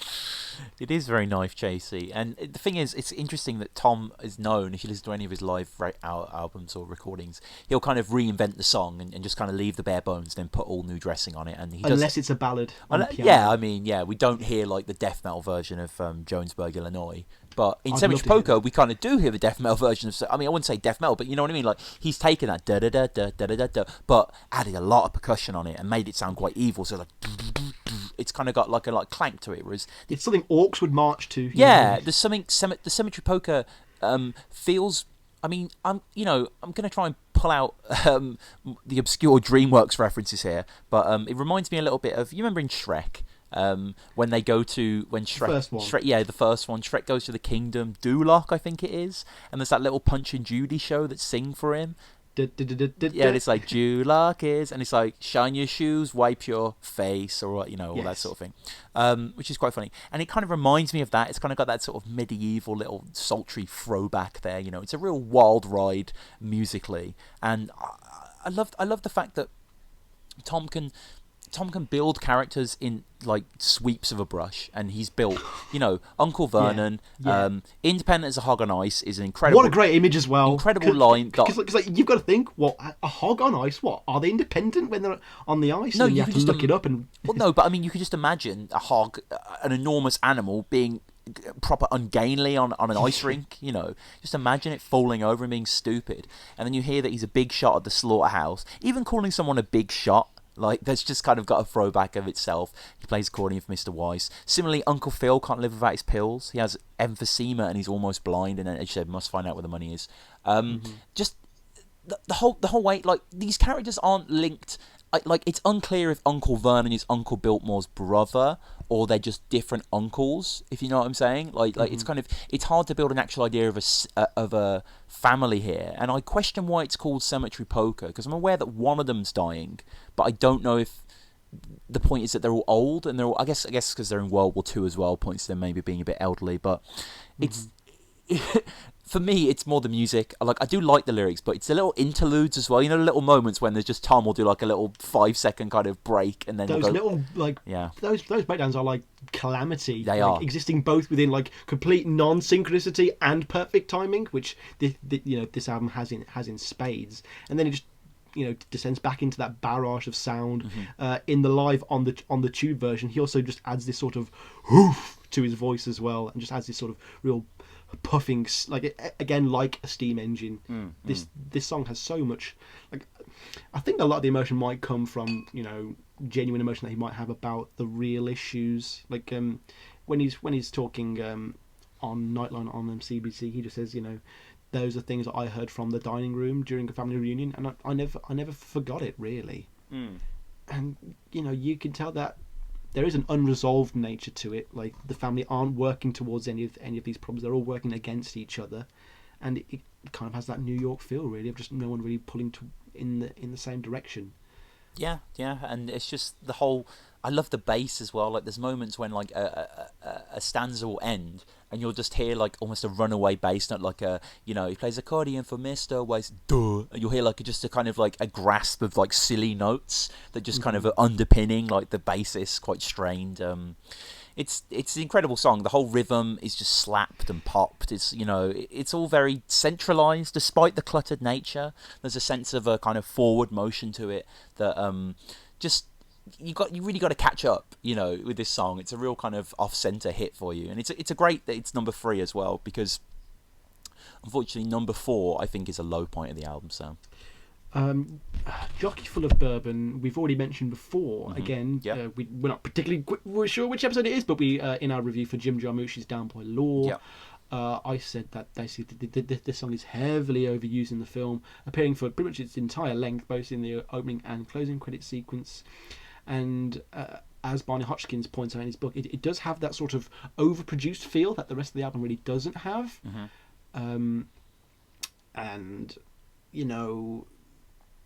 do prefer Ribot's guitar playing on this again to anything Keith Richards will really do. This guitar playing feels like it's got more story to it, and fits the narrative a whole lot better. Again, that's probably because Ribot's working 4 Waits, but. In terms of solos, like, this gets pretty fucking crazy as far as Waits' discography goes. Yeah, like, I think the solo, I think Ribot is outstanding on this track, and the solo is classy as hell, man. The da da da da da da. It has a bouncy rhythm all of its own. It's an absolute delight. Like, it really gets me going when I listen to it. But maybe it's because it's our opening theme tune. I don't know. We use Jockey of Bourbon as Down in the Hole's opening theme tune. You're probably told, or maybe it's because on Down by Law they play the pretty much entire song at the start and then play it at the end as well. But I don't know. I'm sort of sick of this song. I think Tom is too subdued. And the riff is too dominant, and it's very breathy, isn't it? Yeah, and it's like I've never. Okay, so the first lyric is Edna million in a drop dead suit. I thought it was 500,000 in a drop dead suit, and like half Edna, whatever. You can misunderstand those as you were, but there's just something about the little mumbling so when he's singing it, and I'm like, what? Sorry, like, you know what I mean? I'm trying to keep up here, and I don't. If anyone can find any info on who Edna Million is as well, I couldn't find anything on that either. I don't really like the chorus either. Hey little bird, fly away home, your house on fire, children are alone. It's quite repetitive. It's not very evocative of anything. It doesn't really take me anywhere. There were some nice things. He said, I've been stepping on a devil's tail across the stripes of a full moon's head. On the last album he was pulling on the devil's tail. Yeah. In a down down down, I believe. I think so, yeah. And wasn't the devil stamping on his head or something? It's quite vicious imagery. Down down down. The song does seem to like reference his old work. It does feel like he would be more at home on, say, Heart Attack and Vine. Yeah. Yeah. And like, again, it's Waits talking about the dangers of drinking, despite the fact that he's on the album with Keith Richards. But I do like how Tom will allow us to vicariously enter the lives of these low lives. Especially in a time when America seems to be quite swamped with conventional heroes. Like Stallone, Chuck Norris, and Schwarzenegger. Yeah. And they're just unlike any of the folk on Rain Dogs. In an interview with NME, not Musical Express magazine. I'm back in, baby. Waits says, a hero ain't nothing but a sandwich. It's tough on heroes. All they really want to do is strip you of your name, rank and serial number. It's like a hanging, a burlesque. It's spooky. They have you all dressed with a hat on, makeup and a stick, and then throw it, and then it goes up the back of your neck. They take a 12-gauge shotgun and blow your head off. Damn. And like, Waits doesn't really sing about any heroes on this album. There are no people to look up to. This guy's on the law with someone else's wife. He's got a gun. Like he's not a nice guy. Bloody fingers on a purple knife. Like, yeah. Wow, purple. That's some custom shit. I know, right? This guy's that stabbed for this guy stabs. I wouldn't be surprised if he hadn't carved his wife's name into the knife of that as well. No, it's just, I don't really want to be too dismissive with this song, because it's definitely not it's fun. Bad song, and it's not as long as you think it is. It's just a second longer than Singapore, but it feels to go on for a bit more than that. It just doesn't have that like propulsive nature to it, and it's fine, but I think it kind of kills the momentum a little bit. I kind of wish Tango Till They Saw was the fourth song, and they almost took Jockey Full of Bourbon out even. I don't know where it could work on the album. It just because that guitar riff, even though the guitar riff's excellent and Mark Ribot is excellent, I love the tone as well. The image of bourbon, it's just always resonated, because obviously Tom has often said like a voice soaked in a vat of bourbon or whiskey or whatever is and run over a car. There's all these different hilarious anecdotes about him, but Mark Ribot's guitar here sounds kind of soaked or marinated in some way. It just has a absolutely gorgeous like outlaw kind of lead guitar kind of tone to it, and Tom's almost subservient to that as it leads on. And the rhythm guitar as well. The rhythm guitar's got this kind of wheezy crunch to it that I love, but I just think like the kind of as an actual piece, it's not a song that I'm going to return to as I'm willingly going to just put on Clap Hands or Singapore whenever I want. I don't think Jockey Bourbon I'm going to race to the play button. It's weirdly like one of the 5 songs, like specific Tom Waits songs that appear on Wikipedia, probably just purely because it's in Down by Law. Yeah. The only other really interesting thing about this song is that we have the first mention of a downtown train as well. Okay. And it'd be nice to see the chicken or the egg came of that really. But onto a song that you've just mentioned that you wish had come forth. Yes. That features the Tarantella, the only one that I got wrong. Yes. Tango Till They're Sore, Tom. I love Tango Till They're Sore, although I would shock horror. Yeah, I would say that in the same way, in my head anyway, Rain Dogs is the Tom Waits album. I kind of think Tango Till the Sore is the Tom Waits song. Just as I was saying earlier, just for the fact that he was on chat shows and stuff like that. And it just is very Tom Waits, isn't it? There's something about the fact that the song starts in this discordant way, and then the hint of the melody creeps out, and the way he plays with the lyrics. It's the epitome of Waits, really. You can hear the song building if you listen. It's not all like kind of wrong notes and wrong chords.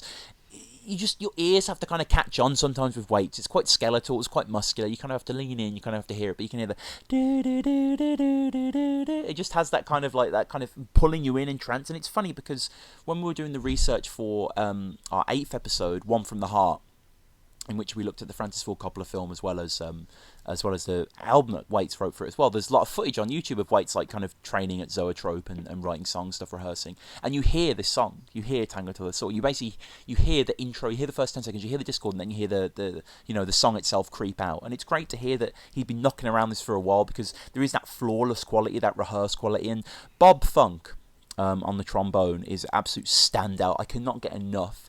It's like a lout. It's like this drunken, like in the first verse, it's just kind of bumping around. It almost feels like, like Big Hero 6, like kind of like, it's just got this kind of clumsy Baymax like feel to it.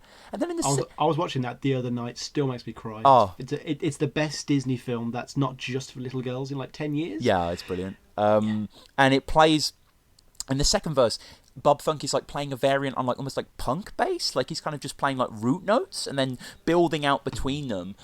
It reminds me, a lot of kind of Step Right Up as well, the kind of like the work in that, but I think it really does the song justice. It's a fantastic song. And Fall Out with a Window with a Confetti in my hair, Dear Like Jack's a Better, On a Blanket by the Stairs, I'll Tell You All My Secrets but I Lie About My Past, Send Me Off to Bed to Forevermore is one of the best Tom Waits choruses I think ever. I think it's just kind of like the imagery that he's throwing at you. The very Tom Waits thing that he's saying, I'll tell you all my secrets but I lie about my past. I mean, hello, you know what I mean? That's him. That is him. That is literally his body of work sealed up in one couplet. You should never let Tom have his way with your perceptions of the truth. No. Like, you've always got to take it with a pinch of salt.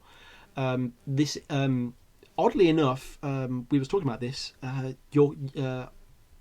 said to you, "Where's the piano on this album?" Yeah. And this is it. This is the only piano track on the entire album. And there's a core group of fans that have come to love Waits as a piano player. And I think this is. I'm not saying that this song doesn't belong on this album, but I'm just saying it's a wise move to have both one of the most classic songs off the album be a piano song, and then just to include one so early on. It's a bit of a reassurance that he can still write these great ballads, and he'll never totally leave his roots behind. He is concentrating mostly on moving forward here, but he really pulls out the stops for the one piano song. The riff is effortlessly memorable, and it does. Hark back to stuff like one from Saturday Night, but still has that warped, sinister nature of the Frank trilogy. Yeah, it doesn't feel really like a piano ballad from the early days, though, does it? Like, I would say Jonesburg, Illinois could have got away with being on Foreign Affairs, but I don't think this could have gone on any of the Asylum albums, really. It feels a little bit too accomplished. He feels like he's evolved too much. There's too much. First, I mean, the take apart your nightmares and leave them by the door, for example. Almost Tim Burton-esque, and it's kind of like burlesque, kind of hilarious imagery. That wouldn't, that wouldn't roll dice. Oh no, lyrically, it's totally beholden to this album. It's great. There's a great little again, it's one of those like, is Tom telling the truth here? He says it's a song about suicide, but it's a fun song, so don't go getting depressed.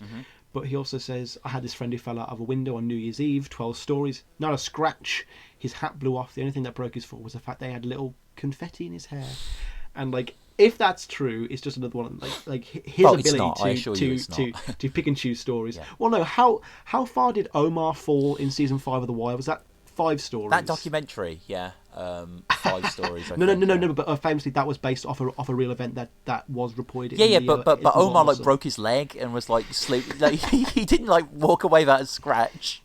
But yeah, this is a great just New Orleans-y type of song. I loved hearing New Orleans mentioned in this. Yes. I must make a confession, as I said to you several times.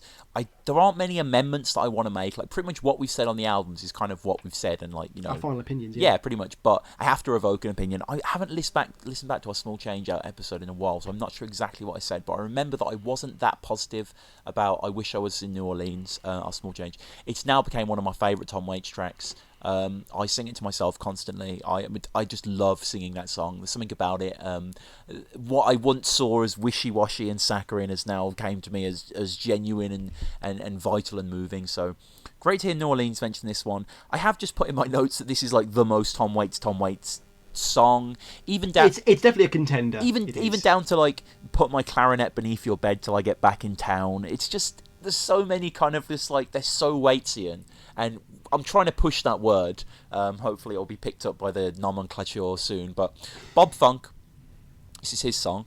even though Tom sings beautifully and plays piano really well. There's just something that brings out, that elevates it above like a traditional kind of rambling piano number that I can't get enough of. Tom does end the song the way that Dave Grohl ends every song, because he's not a very good songwriter. And don't be mean. Anyone that likes Foo Fighters is yeah, let's not get into it. But yeah, the send me off to bed forevermore, he repeats it with added emphasis, a la Best of You, a la Learn to Fly, etc. Learn to Fly is not a bad song actually, but yeah, Dave Grohl, no. So it's just a very, very Tom Waits song. It's a very enjoyable song. It's not going to go down in my top 50 Tom Waits songs. It's not really one that I'm going to point to as being one of the reasons that I consider him my favourite, singer-songwriter. But it's an incredibly competent piece of work, and I'm sure that it's beloved by many, and rightly so. And VH1 storyteller performance is excellent as well. I think that's why a lot of people will know it. He delivers it brilliantly. As you say, he's done it on Letterman and stuff like that. And is there a video? And he does pour the confetti out of his hat onto his head as well. Just again, he's so theatrical. He loves the limelight, no matter what he tells us. And he's great for it. He's great for it. To be fair, it's not like he's this douchebag. Get your confetti out. Like, it's like, you love it. He's living it. It's and people are dealing out cards on a blanket by the stairs, and it's vintage really, and it's a nice synthesis between who he was, who he's becoming, and the whole idea of tarantella as well, and people dancing to cure their illnesses. It all wraps up to a wonderful track. We have tangos and polkas. Like, this isn't tangos. This is not an 80s album. No, not at all. No. But it does feature an icon of the 80s and the 90s and whatever decade he's made music in. Keith Richards has indelibly been one of the greatest rock stars ever. And with the sad passing of Lemmy last week, my heart went out. Just it was a real shock, wasn't it? It was a shock. Just to put this, just to sort of timestamp this podcast, we're recording it in early January 2016. So Lemmy, was it New Year's? It was very recently, wasn't it? It was the day after New Year's. New Year's, yeah. Very, very sad. Great person. Well, at least seemed it.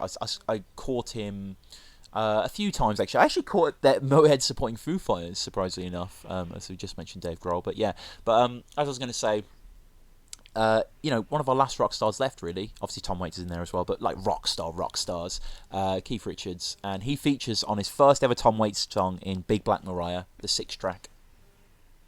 Big Black Mariah. Call it big. People on the nets go absolutely mad for this song. Really? Okay. People love the Big Black Mariah. Hoskins also cites that the next song, Diamonds and Gold, will suffer purely because everyone loves this song so much. Mm-hmm.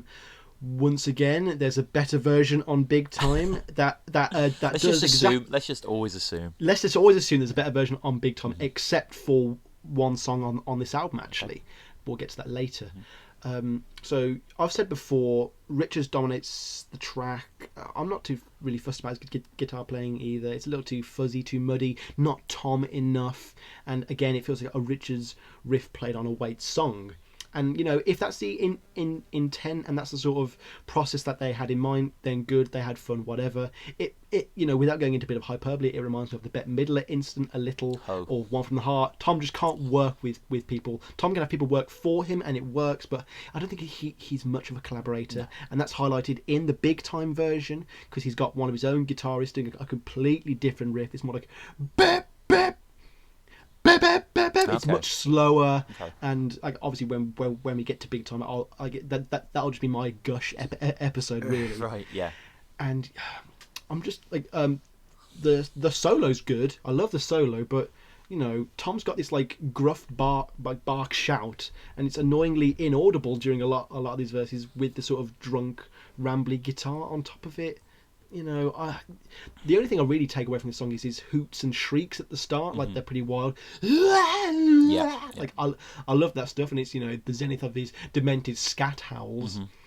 But yeah, there's a great. I think we're back. Hodges is the drummer's good on this track. He smashes the kit well. Mm-hmm. We're back in the Heart Attack songbook, really, here, aren't we? This is kind of Downtown Part 9 or whatever. Tom always loves making these sort of tracks, doesn't he? He's never going to stop making a Gin Soaked Boy or a Heart Attack and Vine or just. Is this like Satisfaction? I think Satisfaction Well, this is definitely Dog Satisfaction, isn't it? Because it has Keith Richards on it. But I know what you're saying. Like, yeah, it's again, it's like fucking hell, Keith Richards. Play on something that sounds like fucking Tom Waits, not just Rolling Stones.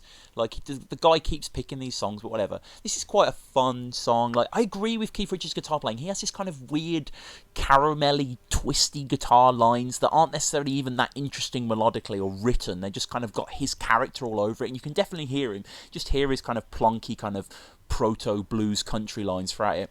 I really like the imagery. You rightly were saying about Tom's drunken delivery makes it hard to work it out, and this is only imagery that I've caught after reading the lyrics, but the opening kind of stanza mixes well with the title, which is quite an exciting title. I didn't know the Big Black Mariah was a police car.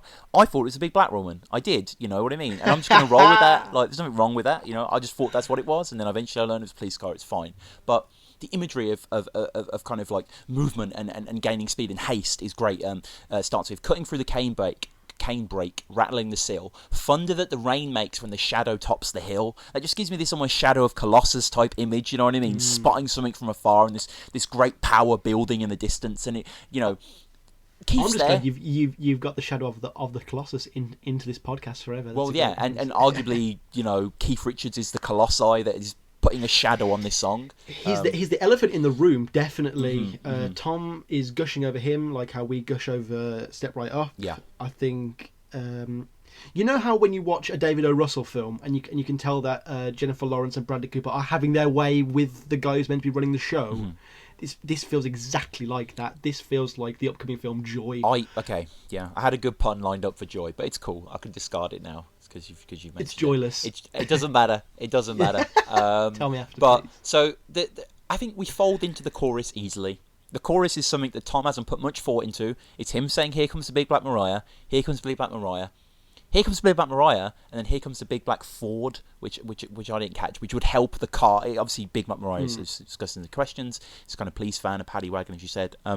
So that helps. But you know, it's what's satisfying to me are the moments when Keith Richards really wants to make himself known in the song. So at the start of the second verse, the lyric is, well, he's all boxed up, and you get the idea that Keith is all boxed up because Hoskins himself points this out in his kind of analysis track, talking about how I'm not really aware of the Stones' discography, but I imagine that in the 80s they were putting out a lot of shit, and apparently they were. So this makes sense for Tom, because I think they had like backing singers, and they still do, which is really lame, so they do all that sort of stuff. But they are quite old now, but they weren't then, so whatever. But when he says, well, he's all boxed up, you hear Keith's like, you hear like his sort of guitar rev up, his Telecaster, you hear those chords there, and it is quite exciting, it is quite fun, because it's not... Keith Richards is on the track, and yeah, it's a Keith Richards song, but at least it's Keith and Tom, and it's quite clearly Keith and Tom. It's not like Keith played bass and you don't really know it's him. It's like, you know, there is definitely an identity on here, but it's just a honky-tonk in the pocket sort of song that is fun, but the fact that we have Union Square and Walking Spanish also on this album means that you should only keep one of them. Do you think this album's too long? No, I just think it's too... the edges are too smooth. Well, we go to a much smoother edge now.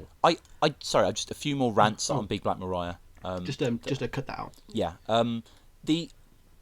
My problem also, like, it's great that Tom's playing guitar on this, not Mark Ribot. Tom's providing this sort of rhythmic, which is really fun, because this is quite a fun song to listen to as a guitar player, and I'd love to see Tom playing this live. I'd love to see what he was doing as Keith was doing his solo and stuff like that, and how, I imagine, you know, they'd be interacting in some great way. It'd be really cool. And you can sort of hear Keith at the end, right at the end of the song, as it fades off, which is kind of like a Rolling Stones when you hear it, you just hear like 3 notes. He's kind of creeping out of the song, and you can feel he's lurching into another like long, elongated solo, and that's fun, but like, I don't know whether the song's catchy just because it's repetitive, because I think musically it's quite derivative and there isn't too much going on. Like, it's fun, but if I would dig really into the song, I don't get as much satisfaction as, ignore the pun, but I don't from Clap Hands or Cemetery Poker. It just doesn't quite, you know, pick me up in the same way. It's got a very much, you know, it does feel like it was done on the night, which it was.